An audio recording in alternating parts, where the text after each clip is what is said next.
Hello guys, welcome back again sa ating YouTube channel, no, The Action Man. Una sa lahat, may galab shoutout po sa lahat ng mga kakampeng at sa mga hindi man mga kakampeng. Kung interesado ka sa video ito, patapusin mo na hanggang dulo at huwag nyo nang kalimutan na i-like at i-share ang ating video para malaman naman ng iilan sa ating mga kababayan na nagtutulog-tulugan sa katotohanan. So muli naman nagbabalik ang nag-iisa nyong host na si The Action Man para magbigay ng komentaryo at reaction sa mga mainit ng issue ng bayan. So ito ho mga ka-action, mga kakamping, no, may gusto ko lang ho na i-share sa inyo ang mas malinaw na kwento na kung saan ikwininto or isinalaysay ni alias Amanda kung paano ang ginagawa ni Pastor Apollo Kibuloy at kung ano ang pinaka-paborito ni Pastor Kibuloy ho mga ka-action. Ito po, may nakuha po tayo na malinaw na video po ni alias Amanda na kung saan isinalaysay niya kung paano siya ganito, etc. Basta siya na po ang magkwento mga ka-action, mga kakamping ka. Ito, bago po ang lahat, panoorin muna natin itong nasabing video. Hinihintay daw ako sa kwarto ni Kibuloy.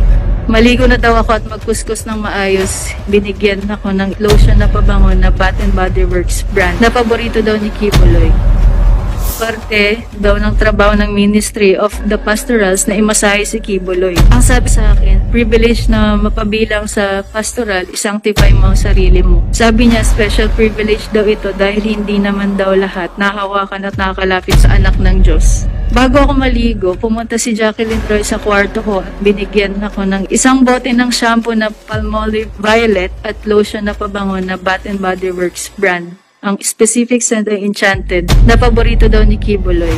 Maligo na daw ako at magkuskus ng maayos. Hinihintay daw ako ni Jacqueline Roy sa kwarto ni Kibuloy. Nung una, pinaupo muna ako ni Jacqueline Roy sa kama, malapit sa paa ni Kibuloy. Pinakita ni Jacqueline kung paano daw imamasahe si Kibuloy. Tapos sabi na lang ni Jacqueline, hintayin ko na lang daw na sabihin ni Kibuloy kung anong sunod na gagawin. Sabi niya hanggat walang sinasabi si Kibuloy na pwede na akong umalis, hindi ako dapat lumabas ng kwarto.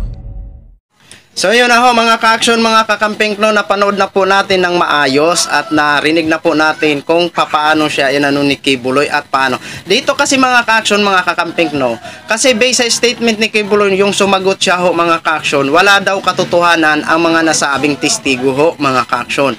Okay, ito si alias Amanda, based sa kanyang salaysay, may nag-uutos patungo na kung anong gagawin niya o anong gagawin niya dito kay Kibuloy o ano ang mga dapat i-prepared para kay Kibuloy.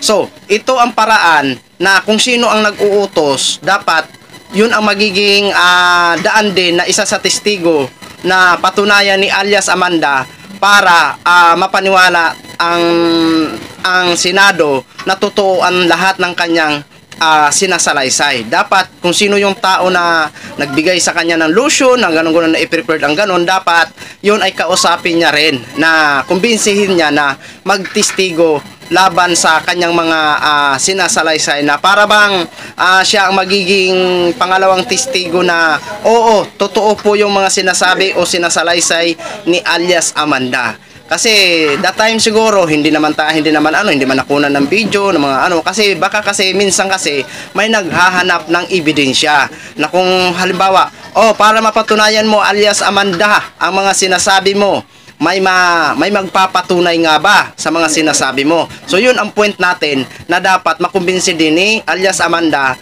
yung mga sinasabi niya na nag-uutos sa kanya na i-prepare itong lotion, etc.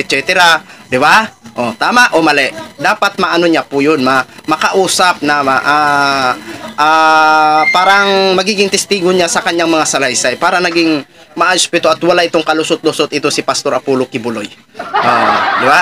Kasi sobrang na po ito mga ka-action, sobrang na pong nagyayabang, no? Mayabang pero hindi nagpapakita. Di ba? Hindi sumisipot. Di ba? So, alam nyo na ngayon ang paborito na shampoo ni Kibuloy. Akala ko brand lang suka na ang paborito niya. No? So, yun lang ho mga ka-action, mga kakamping, no. Share ko lang ho sa inyo. Maraming salamat po sa ating mga viewers. So, yun lang ho mga ka-action, mga kakamping, no. Share ko lang ho sa inyo. Maraming salamat po sa ating mga viewers, Luzon, Visayas at Mindanao, all over the world. Ako po ang inyong lingkod si The Action Man. Have a good day, everyone. Beautiful.